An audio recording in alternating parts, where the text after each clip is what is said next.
झणझणीत चिकनचा रस्सा बनवला होता आज. रविवार स्पेशल काहीतरी चिकनची थाळी असते आमच्याकडे. चला आपण बघूयात मी कशी बनवली चिकनची थाळी. सोप्या पद्धतीने तुम्हाला मी शेअर करते. 3 कांदे मोठे मोठे मोठे कापून घेतलेत मी उभे. लोखंडी कढईमध्ये थोडंसं तेल घालायचं, चांगले कांदे भाजून घ्यायचे.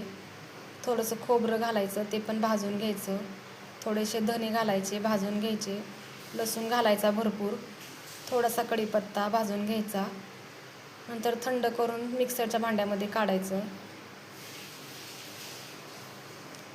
त्याच्यामध्ये 2-3 हिरव्या मिरच्या, थोडंसं डाळं घालायचं आणि कोथिंबीर घालायची. सर्व बारीक वाटून घ्यायचं थोडंसं पाणी घालून. हे बघा मस्त मसाला मी बारीक वाटून घेतला आहे. त्याच कढईमध्ये तेल घातले आणि मसाला घालून चांगला परतून घ्यायचा मसाला. थोडीशी हळद, घरगुती मसाला, घरगुती काळं तिखट, लाल मिरची पावडर, छोटीशी घरकुलची एक पुडी घातली, चिकन मसाला घातला आहे. सर्व मिक्स करून घ्यायचं. तेल सुटेपर्यंत मसाला चांगला परतून घ्यायचा.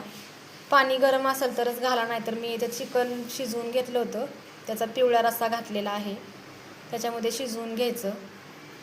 हे बघा मस्त कडेने असं तेल सुटेपर्यंत मसाला परतून घेतला आहे आणि ते शिजवून घेतलेल्या चिकनमध्ये सर्व मसाला घालून मिक्स करायचं. नंतर तोच कुकर मी असा गॅसवर ठेवला आहे आणि उकळी काढून घ्यायची 10 मिनटं चांगली. कोथिंबीर घातली बारीक चिरून. चिकनला मस्त 10 ते 15 मिनटं उकळी काढून घ्यायची. चांगली तरी येते भाजीला. हे बघा मस्त आपली चिकनला तरी आली आहे. झणझणीत आपलं चिकन तयार आहे.